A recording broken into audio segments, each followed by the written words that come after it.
Welcome back to the Clean My Space channel. My name is Melissa Maker. I'm an accidental cleaning expert, which means that I give you an expert approach to the task I hate the most, cleaning. And in this video, I'm going to talk about the top 10 areas, in no particular order, in my home that I forget to clean. All right, let's dig in.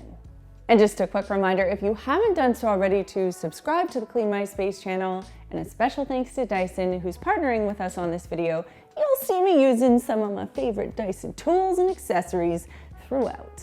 We all know that when we empty our dryer, we should also empty our lint trap. But beyond the lint trap is the lint trap slot, this thing right here, where all of the dust that doesn't make it into the lint trap ends up.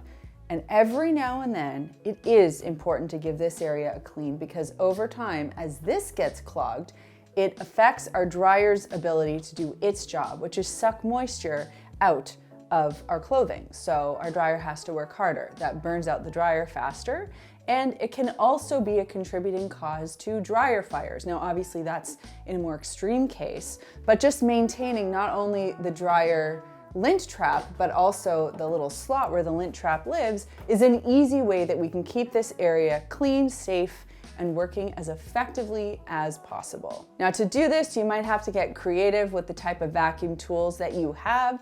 You'll see what I'm doing here, but what's most important is that you just try to get as much of it out as possible. Hey, I'm only human. We use this sliding door a lot because it leads directly to the barbecue. This door gets open and closed a lot. And let's think about the function of a sliding door. It allows us to get from the outside into the inside. This threshold right here captures everything that comes off our shoes, our bodies, our pets, our kids, and anything that is crossing the border of outside to inside. So over time, these build up a lot of dirt. The easiest way to clean them is by simply using your vacuum with a brush attachment. This is something that when I do it, it is one of those oddly satisfying jobs, although I never like kind of building up to it, but at the end, it does feel really, like I feel really accomplished when this is done, because it just looks so much cleaner. And even if only just for me, it's one of those things, and I'm glad it's one of those things that I do every now and then. One of the standout features of most homes, and for sure my home, is the chandelier. And here's the thing, you put it up there, you wanna look at it, but you never wanna think about cleaning it. And that's because it's a bit of a job. In fact, admittedly, we've never cleaned our chandelier, and we installed it amidst a renovation. So every time we go down the stairs, and if you ever come over and you look closely at my chandelier, you'd see a film of dust that we have yet to deal with. So today, we're gonna deal with that together. Now, first, you wanna make sure that you have the right tools. I'm going to be using a microfiber cloth and a flexible duster to tackle mine. I'm gonna make sure that I turn off my chandelier so that I don't burn anything when I'm cleaning. Now, you might want to consider laying something out below you while you're cleaning this chandelier, like a towel or a sheet, to collect some of the dust. I'm not so concerned about that. I will just vacuum afterward, but that is definitely a consideration. Now, my chandelier is an LED light chandelier. I know from the manufacturer's instructions how I should be cleaning them. Microfiber cloth, lights off. But if you have a crystal chandelier or some other type of structure, you want to check with the manufacturer first. You might have to disassemble it and clean it before you do so, in which case, actually, in the Clean My Space book, I have a whole method laid out for you for how to clean a chandelier. Dust mites. Let's talk about dust mites in the most appealing place possible, a bedroom, a child's bedroom. Because nothing makes you feel like a better parent than knowing that the thing that people are actually allergic to is the feces of the dust mites, that settle on your mattress and essentially feed off of all the things your body just outputs every day, day after day, day after day. Now, here in the Northern Hemisphere, our dust mite season runs from October to May. They are rampant during that time. So what we want to make sure we're doing is regularly vacuuming our mattress, because what that does not only is get rid of the dust mites and the dust mite feces, which is what we're allergic to, but it also helps to reduce the population, because the more we vacuum, the more bodies and mummies and daddies we get rid of, and the less dust mite babies can be born. If you were to pull up all of your sheets from your mattress, get your cordless vacuum, pop on a mini brush roll head, which is what I'm doing here, and just start vacuuming and look inside that canister and see what comes up. Yes, my friends, that's dead skin cells, that's fiber, that's dust mites and dust mite feces. When I think back to some of the creative, crappy things I did as a child, one of them was use the vent as my personal garbage disposal for anything I didn't want my parents to see. So my calcium vitamins went down there. Sometimes toys would go down there for a fun ride. And I'm sure a lot of other weird stuff ended up down that vent. And what goes down here ends up in our duct system, and that's why we have to get our ducts cleaned. So besides dirt and dust and all of those things, whatever random stuff your kids or your pets throw down there, or you, has to be cleaned out regularly. Now, I just removed my vent cover, and these should be pretty easy to remove, and I had a quick peek in there, and there's a buildup of schmutz. So to keep my vents feeling and looking their best for as long as possible and my air in the house clean, aside from using an air purifier, I'm actually gonna vacuum out these vents. I'll just use my Outsize Plus here with a brush attachment and quickly give that a clean. Now again, this doesn't have to happen frequently. You can probably do this a couple times a year, and it just helps to keep the ducts and the air system in your home cleaner and fresher. Just open your dishwasher door and check this area right over here. Now, I recently did it, which is why my dishwasher door actually looks pretty fabulous, but that's because I filmed a video on it recently. Otherwise, it's one of those things that is so easy to forget about, especially because we already think our dishwasher is self-cleaning because it's cleaning every single day. But I know that when I put things in the dishwasher, we don't believe in rinsing. We just kind of scrape and put in, so things splatter and spill, and I really don't know the mechanics of what goes on in a dishwasher, but I'm sure there's a little bit of runoff here and there every now and then. So that's why we actually have a video, I will link it for you down below, that kind of explains how to do this and maintain your dishwasher. But it's very easy, requires nothing more than a good all-purpose cleaner and a cleaning toothbrush, and you too can have a beautifully clean dishwasher door. For people that have exercise bikes, Peloton, Echelon, Formalon, or whatever you might have, you know, that flywheel really does get quite dusty, as does the rest of the body and the seat and the screen. So I know it's not something you want to do very regularly, but I'm sure at the end of your workout, when you're stretching and you're kind of looking really closely at things, you probably flag somewhere in your brain that your machine needs a cleaning.